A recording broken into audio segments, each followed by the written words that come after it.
अभी news nation में मैं हूं आबिद हुसैन शेख। ये हादसा नहीं साजिश है। एसपी आनंद कुमार का बड़ा खुलासा। प्यार करके शादी करने से युवक की गई जान। देखने में ये एक दुर्घटना नजर आई, लेकिन पुलिस की ओर से जांच पड़ताल करने पर यह साजिश के तहत हत्या करने की बात पता चली। पुलिस इंक्वायरी में बीजापुर गांधी चौक क्राइम पीएसआई रियाज अहमद कुड़गी के बेटे 28 साल मुस्तकीम को आज सुबह सवेरे शहर के बाहरी इलाके में रहे रेडियो केंद्र के पास दुर्घटना की तरह दर्शाने के लिए बाइक को ठोकर जान ली गई। इस पर प्रेस मीट के जरिए जिला पुलिस वरिष्ठ अधिकारी ने जानकारी दी कि बाइक पर जाते हुए मुस्तकीम को बुलेरो वाहन से ठोककर हथियारों से हमला किए जाने का शक पुलिस का है। इस मामले को सुलझाने के लिए टीम का गठन करते हुए additional SP Ram Arasadi, DYSP Lakshmi Narayan, CPI Ravindra Nayakodi, PSI Arif Mushapure इन अधिकारियों के साथ टीम बनाकर बहुत जल्द इस काम में भागी रहे सभी की गिरफ्तारी करने का विश्वास जताया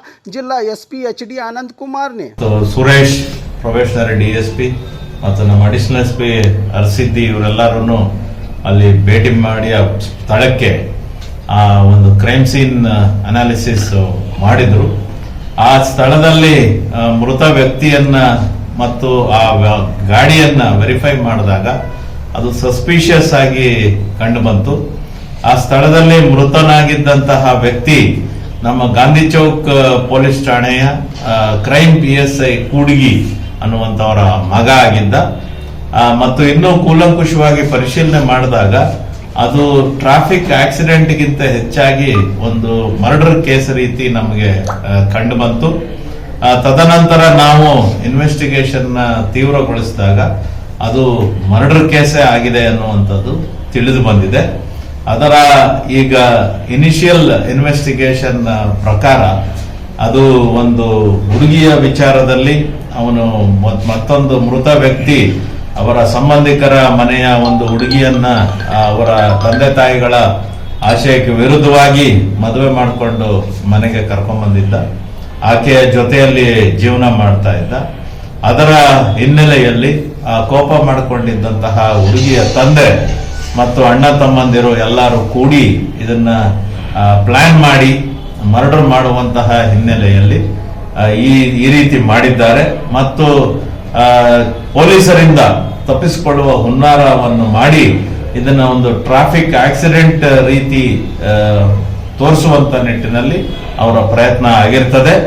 ಆದರೆ ನಮ್ಮ ತನಿಖೆಯ ಲೈನ್ ಆಫ್ ಇನ್ವೆಸ್ಟಿಗೇಷನ್ ಏನಿದೆ ಅದರ ಪ್ರಕಾರ ನೋಡಿದಾಗ ಇದು ಮರ್ಡರ್ ಕೇಸ್ ಆಗಿದೆ ಅನ್ನುವಂಥದ್ದು ನಿಸ್ಸಂಶಯವಾಗಿ ನಮ್ಮ ಗಮನಕ್ಕೆ ಬಂದಿದೆ।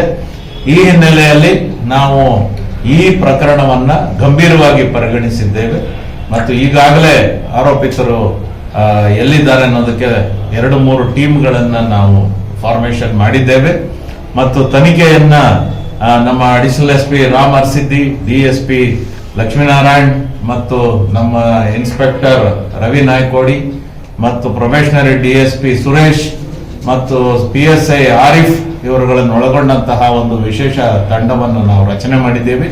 ಸದ್ಯದಲ್ಲೇ ಎಲ್ಲ ಆರೋಪಿಗಳನ್ನ ನಾವು ಬಂಧನ ಮಾಡ್ತೇವೆ। ಯಾವುದೇ ಅನುಮಾನಕ್ಕೆ ಇದರಲ್ಲಿ ಎಡೆ ಕೊಡೋದಿಲ್ಲ। ನಾವು ಎಲ್ಲ ತನಿಖೆಯನ್ನು ಸುಸೂತ್ರವಾಗಿ ನಡೆಸ್ತೇವೆ ಮತ್ತು ಯಾರೇ ಆರೋಪಿತರು ಇದ್ರೂ ಪರವಾಗಿಲ್ಲ, ಅವರನ್ನ ಕಾನೂನಿನ ಚೌಕಟ್ಟಿನಲ್ಲಿ ಅತ್ಯಂತ ಕಠಿಣ ಕ್ರಮವನ್ನು ನಾವು ಅವ್ರ ಮೇಲೆ ತೆಗೆದುಕೊಳ್ತೀವಿ ಅಂತ ಹೇಳೋದಕ್ಕೆ ಬಯಸ್ತೀವಿ। और खबरों के लिए देखते रहिए बी न्यूज नेशन।